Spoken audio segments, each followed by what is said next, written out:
అంటారు. నువ్వేనా కొత్త కొన్నావా? ఇప్పుడే కొట్టివా? 2021-22 సంవత్సరంలో బీఆర్ఎస్ ప్రభుత్వంలో 92 లక్షల మెట్రిక్ టన్నుల వడ్లు కొన్నాం. నువ్వు కొన్నది 80.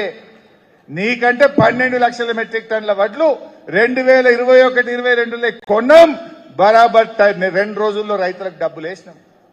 అంటే నువ్వు వడ్లు కొనడంలో కూడా మాకంటే ఫ్లాపే. నువ్వు ఇంకా ఆ 80 లక్షలు కొన్నామని ఫుల్ పేజ్ యాడ్లు పేపర్లల్లో. మేము ఎప్పుడు కొనలే, మొదటిసారి కొన్నాం, గింత వడ్లు ఎన్నడు కొనలేదు అన్నట్టు దానికి ఒక పంచరంగుల ప్రచారం, పేపర్లలో ఫుల్ పేజ్ యాడ్లు. 5 ఏళ్ల కిందనే బీఆర్ఎస్ 92 లక్షలు కొన్నది. ఇట్లా చెప్పుకుంటూ పోతే అనేక విషయాలు ఉన్నాయి. అందుకే ఇవాళ రేవంత్ రెడ్డి గారిని ఈ చర్చల నుంచి నేను అడుగుతా ఉన్నా, నువ్వు రైతు బంధు పేరిట రైతులకు బాకీ పడ్డ 30,000 కోట్లు ఎప్పుడు ఇస్తావో చెప్పాలని చెప్పి రైతుల పక్షాన్ని అడుగుతా ఉన్నాం. మిగిలిపోయిన రుణమాఫీ ఎప్పట్లోగా పూర్తి చేస్తావో చెప్పాలని ఇవాళ రైతుల పక్షాన్ని అడుగుతా ఉన్నాం.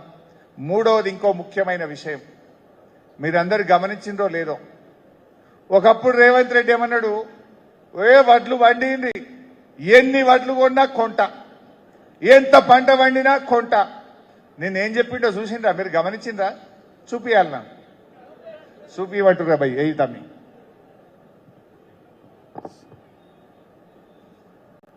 ఈనాడు ఇందిరమ్మ పాలనలో మీరు వరి పండించండి, మీరు పండించిన చివరి గింజ వరకు ఈ ప్రభుత్వం కొనుగోలు చేస్తుంది, మీకు గిట్టుబాటు ధరనే కాదు వ్యవసాయాన్ని లాభసాటిగా చేస్తామని చెప్పి ఈనాడు మన ప్రభుత్వం నిర్ణయం తీసుకున్నది.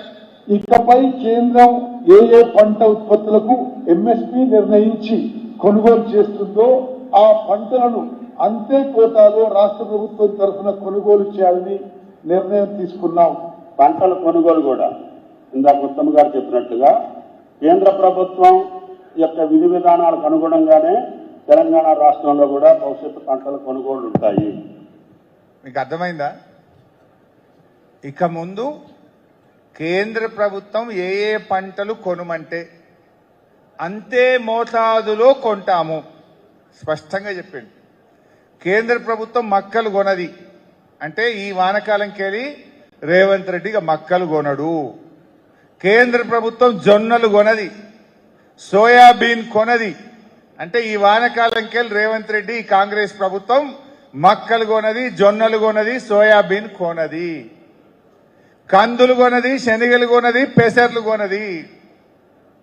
మరి కేసీఆర్ గారు ఉన్నప్పుడు కేంద్రం కొన్నా కొనకపోయినా ఎన్ని కందులు వండినా, పెసర్లు వండినా, శనగలు వండినా, సోయాబీన్ వండినా, జొన్నలు వండినా, మక్కలు వండినా ఆనాడు కేసీఆర్ గారు చివరి గింజ దాకా కొన్నాడు, రైతులకు మద్దతు ధర ఇచ్చిండు.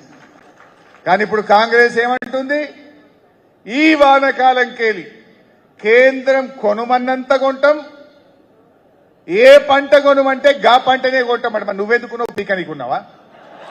నువ్వెందుకున్నావు?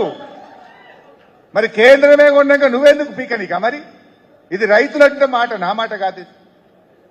మరి ఆనాడు కేసీఆర్ కొనలేదా? కేంద్రం వడ్లు కొన్నది, ఆ వడ్లు కూడా ఇప్పుడు ఏందన్నట్టు దీన్ని బట్టి మొన్న యాసంగిలో 80 లక్షల మెట్రిక్ టన్నుల వడ్లు కొన్నామన్నారు. కేంద్రం ఎంత ఇచ్చింది మనకు? టార్గెట్ 50 ఇచ్చింది. అంటే ఇప్పుడు వచ్చే వానకాలంకెళ్ళి వడ్లు కూడా మొత్తం కొనరిగా. కేంద్రం 50 ఇచ్చింది అనుకో, 50 లక్షలు కొంటారు, తర్వాత చేతులు లావడతారు. అంటే మనం ఏడమ్ముకోవాలి? అంటే వడ్లు కొన శాతగాని ప్రభుత్వం, పంట కొనింది శాతగాని ఈ కాంగ్రెస్ ప్రభుత్వాన్ని ఇంకే రైతులను నమ్ముతారే? ఇంకా ఏ రైతన్నా ఈ కాంగ్రెస్ పార్టీకి ఓటేస్తాడా అని అడుగుతా ఉన్నా నేను. రైతు బంధు ఎగ్గొట్టి, రుణమాఫీ ఎగ్గొట్టి, యూరియా ఇయ్యక, కరెంట్ ఇయ్యక, తరుగులు పెట్టి లాస్ట్కు పంట కూడా కొనకపోతే ఇంకెవడన్నా ఈ కాంగ్రెస్ పార్టీకి ఓటేస్తాడా? దయచేసి మీరు ఆలోచించండి. ఇది కూడా మీరు చర్చ పెట్టాలి. మీ ఊర్లో కషీర్ కార్డ్నో అరుగుల మీద కూర్చున్నప్పుడో, దావత్ పోయినప్పుడో, ఫంక్షన్లకు పోయినప్పుడో 10 మంది రైతులు కూర్చున్న కాడ ఏ రకంగా ఇవాళ కేసీఆర్ గారు రైతులకు మేలు చేసిండు, ఏ రకంగా ఈ కాంగ్రెస్ పార్టీ రైతులకు ద్రోహం చేస్తుందో వివరించాల్సిన బాధ్యత కూడా కార్యకర్తలుగా మన మీదనే ఉంటది. మరి ఇక వ్యవసాయం గురించి ఇట్లా, వ్యవసాయానికి చాలా ముఖ్యమైనది ఏంటిది? నీరు.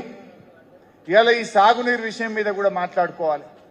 రేవంత్ రెడ్డి పాలమూరు బిడ్డ అంటాడు, కానీ ఆయన చర్యల వల్ల ఇవాళ మొట్టమొదటి నష్టపోయే